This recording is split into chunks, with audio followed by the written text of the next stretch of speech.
CRWF News. Today we're going to be reviewing Searching for Sugarman. Yeah, I thought it was a pretty good movie.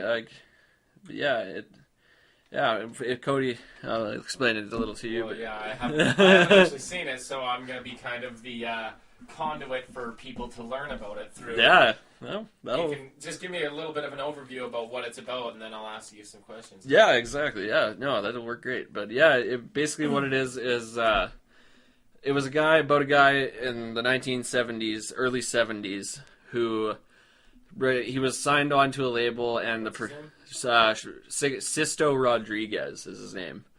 And he's a Mexican American artist, and he had some great music, but he just, after his first two recorded albums, they basically flopped, and nobody listened to them in the States. And then he was in the process of recording his third album when 2 weeks before Christmas he was fired from the label, which is really fucking weird because he recorded a song called Cause, and which definitely states like, I lost my job 2 weeks before Christmas, and it was like almost like a premonition of what exactly happened. That's weird. Yeah, man. But anyway, after he recorded these two albums of great music, he got fired from the label, right? And these are definite spoilers for the movie, but whatever. It's the review. It's the review. It's gonna happen anyway. He after this, I'll explain what was kind of wrong with the movie afterwards, but I'll give you the basic premise of the movie before I tear into it. Yeah, but okay. After this, he basically just walked. It says he basically walked away from music completely, and went back to doing hired day labor, like just manual labor, remodeling houses and shit like that. And but for about 10 years, his music was completely unknown. And then he got a South African label to start putting out the record, the LP versions of Cold Fact, it's called. There's the first one, and then Coming From Reality is the second. And they over the years they grew. It came to be that he was more popular than Elvis in South Africa, and but before Elvis popular in South Africa? I'm not sure, but this is what they used to describe. This is what they used to describe it. But or what did they say? He is more popular in South Africa than Elvis was popular here. Is that? That's what. Yeah, I'm pretty sure that's what they meant. Yeah. Okay, so that's significant. Yeah, it is. Yeah. But anyway, he over the span of 10 years, and during all the oppression in South Africa, he became the staple of he was in every single household. You could not go anywhere without finding at least Cold Fact or maybe Coming From Reality. But and then never mind. But anyway, he became huge, and he became the voice of all the people who were oppressed in South Africa. And it was that's basically so it's a documentary, right? Yeah, it's a documentary. So, it's just somebody who went and learned about this guy and was telling a story. Yeah, it's about two. Okay, so after this all happened, right? In about 1998, they started the search for Sugarman, right? Because he was believed to either have shot himself in the head on stage. Everybody, this was widely believed. Yeah, it was a widely believed rumor. And there was two. There was one that he before I tell you it kind of does relate, because everybody had believed he was dead, because they thought he had shot himself on stage after everybody was I guess they thought he was having a real shitty time, and a show started going bad, and people were people were like, I guess just basically like razzing him really bad, and then he finally just like finished the song and just blew his brains out. But yeah. But that didn't actually happen. No, it didn't actually happen. He just walked away from music, I guess, and like. How did that rumor get started? Do you know? It's just like speculation, I guess. Yeah. But so the rumor was that he killed himself in front of a bunch of people. Yeah, that seems like a strange rumor. I know. Yeah, but it's I know. Yeah, because like nobody knew who this Rodriguez was like at all. It's not like with Tupac. Some people think Tupac's still alive. I know because nobody was with him when he died or whatever. Right? Same with Elvis. He died on the can. Yeah. So it's like some people still think that he's alive, but this is like. A guy just decided to quit being a musician, and now people are like, "Oh no, he shot himself on stage in front of a crowd of people that just were booing him." It's like, I know, right? It's a pretty big stretch. I know it is. Like, I completely agree with that. But yeah, anyway, how it relates to the story was like they eventually put out like these. They put his face on a milk carton, and they're like, "Have you seen this guy?" And this was like in 1997, 98, I'm pretty sure. But they ended up like eventually like finding they ended up they ended up like his daughter ended up like finding his like picture on the milk carton, being like, "Holy shit, this is my dad," right? So she contacts him, and this starts like this whole like it's two fans who are basically searching for Sugarman. And Sugarman, they call him Sugarman because of his off of Cold Fact. One of the few first songs on it is called Sugarman. And like, yeah, it's a good song. Like, but yeah, anyway, they eventually get into talking to him, and they're like, "Dude, you're fucking huge in South Africa, right? Like everybody knows who you are." So he didn't know that he was huge. No. So earlier you said he got the label to play his music. Was it? No, I don't think it was him. I think it was his label who.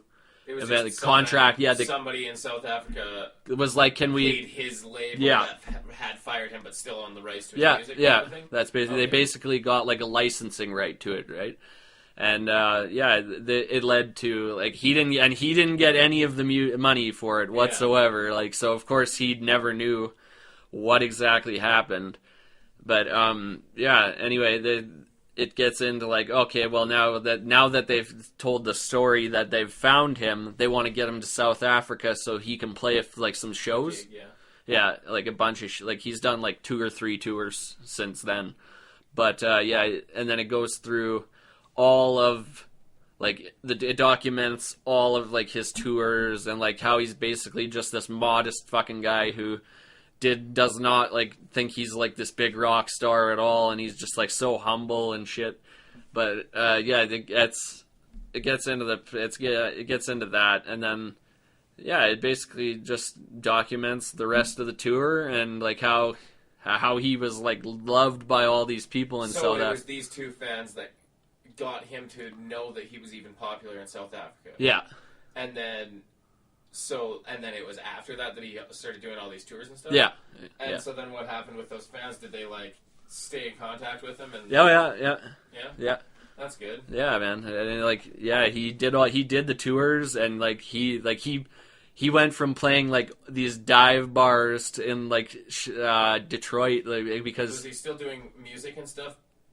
Or was he just doing, like, labor work and stuff like that? He was just, like, I'm pretty sure he was writing and doing a little bit of music, but other than that, he was just doing the hard like day to day 9 to 5. That's right. Yeah, and that sounds like a pretty interesting story. I'm gonna have to check it out. Yeah, no, it's definitely pretty cool. But yeah. So yeah, overall, what would you rate?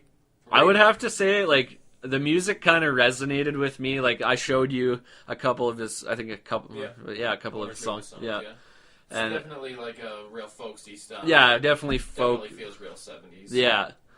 Yeah, but if I would have to rarely do I feel inspired to like pick up the guitar and just like start writing, but like this made me like I would have to say it was probably like a 7 or an 8, and like I'm pretty conservative when it comes to rating movies. Like But man, this movie was like Do you know what year it came out? 2011. He won an Emmy for it. Okay. Yeah, An Emmy? or not an Emmy, an Oscar. Oh, Shit, okay. yeah. For best documentary? Or? I think it was documentary or soundtrack. Oh, okay. Yeah. That's cool. Yeah. So, yeah. What you said, 7 or 8? Yeah, I would have. Yeah, I'm gonna go with an 8. Yeah, just 8? because. 8 out of Just 10? because, like, very few movies, like, just, like, get me. So overall, is this a documentary that you would recommend for people to I watch? I would absolutely recommend it for everybody to watch. Yeah.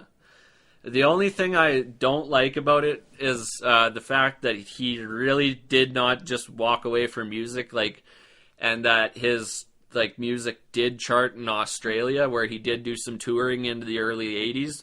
So it kind of over that a little bit. right, yeah, that's definitely like a kind of a glaring omission. But yeah, other than that, but he was still he became huge in South Africa. Yeah, but it's still a pretty amazing story to have somebody who maybe had mild to almost no success with music, which he just seemed like he just kind of did almost as a hobby, not really like he was trying to become a famous musician. And then he left that, became just a regular Joe. Yeah. And then years later, all of a sudden now he's popular in a country and he doesn't even know it. Like, yeah, that's man. a pretty interesting story. Yeah. So just on that merit alone, it sounds like something that I would. Yeah, I would Now definitely. that you say that it's 8 out of 10, that sounds like something really good. So I'll definitely check it out. Yeah, man, it definitely like. The music totally grew on me, like, and yeah, the soundtrack is, yeah. And like it's the music is about like fucking real people, like real problems that people have, and it's just like, yeah, it resonated with me really well. But yeah, anyway, it's definitely a good movie. I would definitely go and watch it. He definitely deserves people's support. Like he's gave like all the tours he's done in South Africa, which he probably made a decent amount of money. Gave it away to his friends and family. Like yeah. Yeah. Doesn't move like money does not matter to this guy whatsoever. He just wants to play some music. So yeah. So how can people get a hold of you? They can find me on Facebook at CRIWF News. They can find me on YouTube, same name, and also on SoundCloud Twitter and or anything? Yeah, Twitter. You can find me at CRWF News. And how about you? Yeah, you can. My personal Twitter account, I just recently changed it, and now is at Winter Soldier. So tweet at me if you want to chat. Like, I'm pretty active on there, so I'll probably get back at you if you tweet at me. And I have my own YouTube channel. What Are We Talking About? You can go over there and do a lot of movie reviews and stuff like that, so you can check that out. And yeah, that's pretty much it. Yeah. Well, thanks for watching. Hit the like, subscribe if you want to keep hearing more. And if you want to check in again in about a week, we should be, not even in a week, but we should have another review or some rock or horror news. Till then, take her easy. Never stop searching for Sugarman.